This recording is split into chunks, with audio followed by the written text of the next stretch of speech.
Welcome, my darling pretties, to our Beyond the Dawn of Business podcast for pretty, empowered female entrepreneurs. It's time to step into your power, pretties.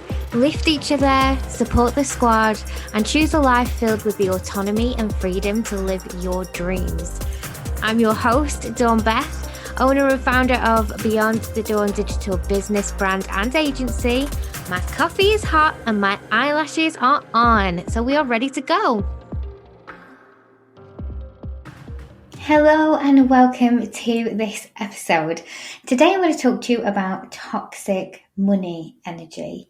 And I know that is a completely different vibe to often the things that we talk about, and it's pretty difficult as a subject actually for me, because it is something that I inherently want to almost shy away from in terms of figuring out how to talk about it. For me, I've spent my entire entrepreneurial career changing my mindset around money, changing my mindset in terms of being able to accept that actually money isn't the root of all evil. It's what people do in the pursuit of that money that sometimes can seem like it.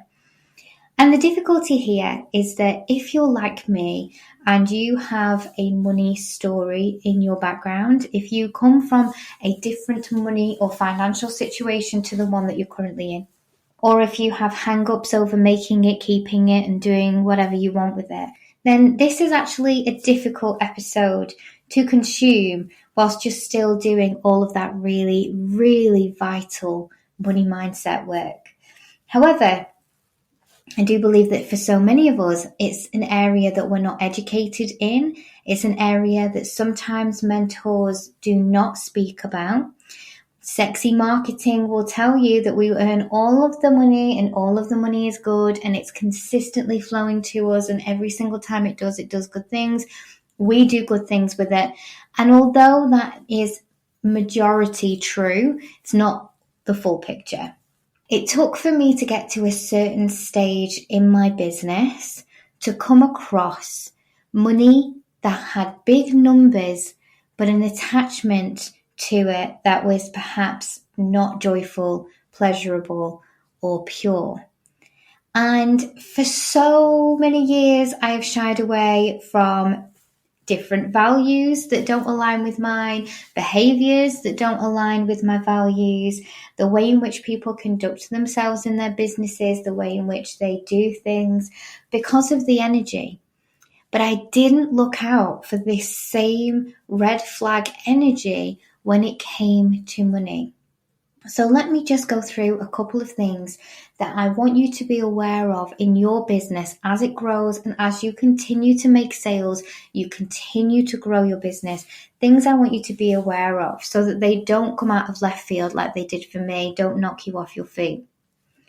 Sometimes when people exchange money for your services or for something that you're selling, you're going to notice that there is an obligation, an expectation, or an entitlement associated to that. Now, if you care about your clients, care about your customers, even care about your audience members, that's not going to come as too much of a shock to you, and it's certainly not going to worry you at all. But occasionally, you will have a service or a product that you will give out there that will be really, really good value, that will be very well put together, that will have great expectation information up front, and there will still perhaps be the odd client who wants to try and either get more out of it, don't understand fully what's included and not included in it, or perhaps even have a toxic money energy around themselves that they then may try to associate to your service or product. Now, the difficulty with this is that often you can't recognize this at the discovery stage. And this is something I've had to forgive myself for, because I consider myself to be a really good judge of character. 9 times out of 10, I'm really good at reading people. Even if I have to read between the lines, I'm usually quite good at noticing an undertone or something that might be subtle about a personality or that person's energy, I can normally tell the right people who I want to attract into my world and who I want to have around me, and those that perhaps are not a great fit. However, it's super, super easy to be completely fooled by certain people out there in the world, okay? That's not to say that these people mean to fool you, that they mean to do you out of anything, but there is a certain behavior within them that they don't recognize their own scope pushing, gaslighting, or perhaps even their own version of reality not actually being straight up facts. Now, with these people, the most dangerous thing about this toxic money energy is that they don't believe that there is such a toxic money energy around them. They believe that the behavior that they display, even when they're working with you or not, is totally acceptable. And they have a whole ton of reasons why they believe that that's acceptable. And they'll build and gather evidence that supports them after the fact to convince themselves that it is acceptable even further. 9 times out of 10, this energy can be found in one behavior.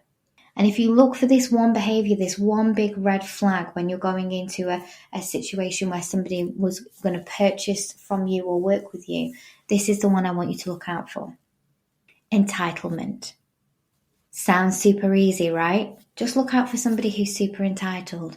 It's not always easy. However, this is the common denominator that I've found associated with toxic money. Somebody who comes to you with an entitled energy may not read the expectation documents that you provide whilst onboarding because they're too busy and they don't have time for that. And it's easier to send you an email at 10 p.m. asking you the question, even though you've already preempted this and provided that information, right? It's a great example. Entitlement will show somebody when they attempt to push the scope of a project without paying for that additional support, or by devaluing the work that you've already done for them in order to manipulate the situation so you feel like you have to give more. And if you're like me, a chronic previous people pleaser, I want you to be especially wary. I want you to be especially careful, because people who have toxic money energy will sniff people like you and I out in a heartbeat. They know that we bend over backwards. They know that we want to deliver something with excellence. They know that they're cared for and important to us, and they will completely abuse that part of our good-natured soul. Toxic money is a really tough thing to recognize if you're in a state of financial want, scarcity, or desperation. And toxic money tends to come to us in those moments when we've allowed ourselves to be consumed by those worries. Now, first and foremost, every single one of us at some point worries about money. Our money stories aside, if you're running a business and you have overheads, you have a certain amount you need to earn every single month to make sure that you stay in business, right? However, there are ways of dealing with it energetically so that it doesn't turn into scarcity, so that it doesn't turn into desperation. And what it actually is just you being a very savvy business owner and keeping on top of your numbers. If you can emotionally detach from the money, both good and bad, fair enough, it does take away some of the joy that you feel when you're a brand new business owner and you make your first sale and that £150 lands in your bank and it feels really personal in a joyful, great way. Yes, I'm about to kill that vibe and I'm so sorry, but it's so totally worth it, because if you can detach between the noughts on the end and actually look at the joyful aspects of you building a business and being able to work in a way that you love and still earn money without getting too emotionally attached to the numbers, you will find that you are energetically matched for good money without that toxic energy, without the scarcity, and without the desperation. So you might be thinking, okay, Dawney, but what's toxic money? Toxic money comes from a person who themselves is carrying that scarcity. Look out in discovery calls for somebody who wants to absolutely squeeze all of your time for the smallest amount of budget. Look out for somebody who says they need to look at their numbers to see if they can afford it because they're just not sure and they were hoping to spend less. Okay? Look for people that give you the opportunity to see in between the lines that perhaps they don't recognize your value from the very off. Also, a great little red flag. If somebody comes to you and says, I need somebody like you because my last previous 3 or 4 hires have not met my expectations. I'm paying this money, I'm not getting what I want from it. And you look at that package and you think to yourself, actually, you're getting a lot for what you're paying previously. That's a red flag as well. Now you have choices when toxic money crosses your door. If you are aware that it's got toxic energy associated to it, but you're in a position that you do not feel that you can walk away from it, then you have to be prepared to give the most possible upfront, clear communication and boundaries from the very beginning. Okay? You have to be brutally honest. You have to be totally open and transparent with your client, and you have to be prepared for that client to not be able to accept that. You have to be prepared for them to leave before they're even on board. You have to be prepared for them to breach contracts at any moment. Somebody who's living in desperation and scarcity will not consider your feelings or whether you would take them to court, what legal action may be required. They will not consider any of those things if they feel like they need to grab the bag and run. Okay? So you have to be aware of that up front and prepare yourself for the worst. Equally, you have to know that with that money comes that energy. And there is great power in recognizing that energy and walking away from it. Last year, I had an opportunity to take 2 high-profile people to court for situations that included toxic money energy. Situations that I did not see ahead of when it happened. And I chose not to. Because, yes, should I have got that money? Absolutely. Yes, was that an awful situation to be in? Absolutely. Yes, was it unprofessional and wrong for them to work in the way that they worked and do what they did? Yes, absolutely. However, do I want a penny more of that toxic energy? Do I want a penny more of that desperate scarcity? Do I want a penny more of that situation that I was in? And the answer to that is no. Absolutely not. The moment I walked away from those situations and I decided to do good with the toxic energy I'd already taken on from those people, more abundance came into my life. More good clients came into our business. More pure money, joyful money came into our vibrational world. It happened. The abundance came. I made space for it. And it happened. And on the back of that, what we actually found was that the people that we were working with were even more aligned than the people I thought were going to be so incredibly aligned. It was crazy. At one point, I was so emotionally attached to some of these clients that turned out to not actually have it at all. And it was crazy to think of how blinded I had been. Not by scarcity or desperation either, but just recognizing a facade and thinking that that was true. After that, we found ourselves in situations with amazing clients. And at that point, I was extremely wary because of what I'd been through.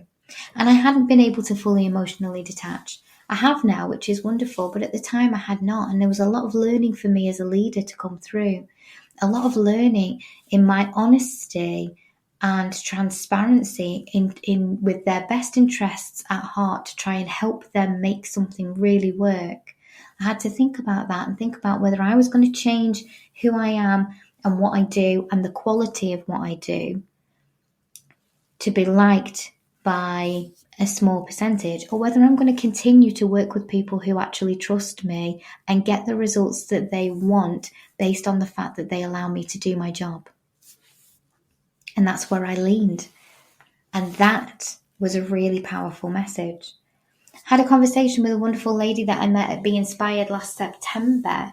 And she said to me, Dawn, you just need to know that the money that you take on in your business is good money, energy. And what you're saying to me is that you've recognized toxic money and you've walked away from it. And I was like, mind blown, absolutely mind blown, that actually what I'd done, what felt so incredibly crummy, was a really, really important move for me. It was important for me as a leader.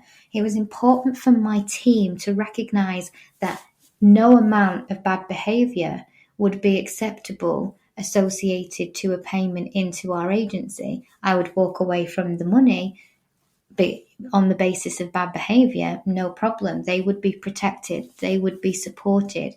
They would be trusted. That was massive for us. Massive. And actually, what that situation gave me the opportunity to exercise was my values and my mission and my purpose. Now, you can take toxic money if you're aware that it's toxic money, and you can do your own personal entrepreneurial money laundering in terms of taking that toxic money and doing something fabulous with it. You can take it and you can give it to charity, or you can take it and you can give all your team a bonus, or you can take it and you can clean it and cleanse it with your energy. But just know that you may have to compromise, or you may feel compromised at some point by the person who gave you that financial push if they are not in alignment with your values. Okay. It's really important that we have these hard discussions. It's really important that we think about these things, because as we grow as business owners, we have a responsibility of this kind of energy, not just financial, but very much about how we conduct ourselves in a professional manner when we are interacting with each other. So it's easy to talk about our best selves. It's easy to talk about our products. It's easy to talk about our people. It's easy to talk about results. It's easy to talk about all the good things. It's easy for me to put out on social media all of the fantastic testimonials of people who have absolutely adored our service, who have absolutely adored what we've done, that have recognized our talents, allowed us the privilege and honour to work on their behalf with that trust and provide those fantastic results for them based on their needs. Not necessarily always their wants, but always their needs. Easy for me to talk about that stuff.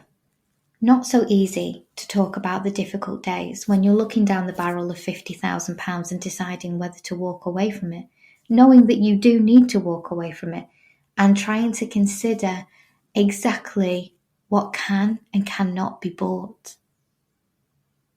Now, certain things cannot, should not be bought. Your integrity, your time,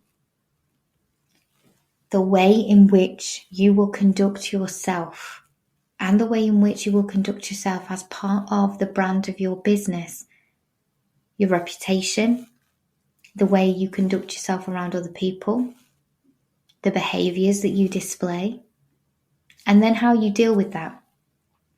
For a long time, I had to make the decision that with toxic money, there is an opportunity to go down the legal route if the situation calls for it, or to allow it to do some good.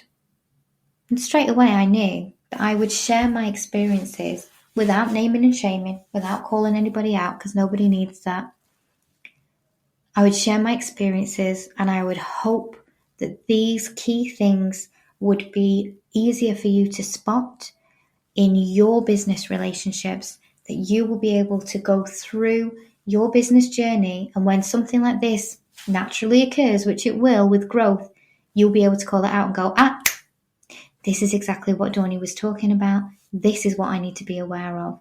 What do I need to do now? And you'd be able to put practical steps in place to be able to help you and support you so that it doesn't come out of the blue, so that it doesn't surprise you, so that it doesn't worry you. Okay? You want to think about how you want your clients to feel every single time a client spends with us and sends us a message to say, I've paid that invoice and I love everything you guys do, or thank you so much for this piece of work, I really loved it, or oh my gosh, I can't believe the value of this, or whatever. That joy comes through and it is illuminating, not just for me, for the entire team, for the entire company, and actually for other people who are associated on a personal, emotional, or audience level to the company. It's really good for you pretties every single time that happens too. We elevate each other, we lift each other. And that's what toxic money energy sometimes is. It's a weighted, deepened gravity that instead of allowing to be light and joyful and allow you freedom, it holds you down, it holds you back, it keeps you in one space. Businesses go stale by holding on to those types of clients. Businesses go under because the joy and love is lost within what's happening on the basis of those clients. Okay? When it comes to money, the work is never done. And it doesn't matter whether you have a lot of it, have a little of it, want more of it. Doesn't matter. But the money is never done. The work is never done around money, and the money is never done. There's always more of both. There is a wealth of abundance, but you have to work in your mind and internally to be really ready to take that money on and to spend it wisely, to do good things with it, and to manage it. Now, this is not a podcast that I want you to be wary of in terms of, oh my gosh, some money is bad, I shouldn't take all money. What I want you to recognize is that on the back of every single bad situation or learning that you have, always a lesson, never a waste. You've got the opportunity to make more money, good money, from the right sources. So this is actually a success story wrapped up in a warning. Okay? Every single time you walk away from toxic money energy, you open yourself up for better situations and better opportunities. So I'm not suggesting that it isn't scary. I'm not suggesting that money does not sometimes make us feel like we have to corrupt our own internal values, or that we need to do more to people please, or we need to abandon ourselves, because money can do that for you. It can definitely put that pressure on you. But the strength and conviction of who you are and how you want to behave and what you want for your life will kick in. If you're a true leader, that day will happen where you go, no, this is too far, that is sacred, and that cannot be bought. I hope you've enjoyed this episode. Do take some time out to think about your own money story and your money mindset. We have other podcasts on money mindset that would be great to listen to now that you've listened to this one as well. So go back, re-listen, and reintroduce yourself to the positive money abundance that is out there for you. But recognize, pretties, that you have the power, you always did, and you always will. If you're loving our Pretty podcast, come on over to Social Pretties, our online safe house and sisterhood community. It's a safe space where female entrepreneurs connect and thrive in a warm, welcoming fold of pretty amazing women.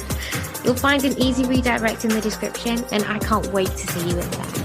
And depending on where you're listening right now, we would love it if you would click subscribe or follow so that you can be the first to know when our new podcasts come out.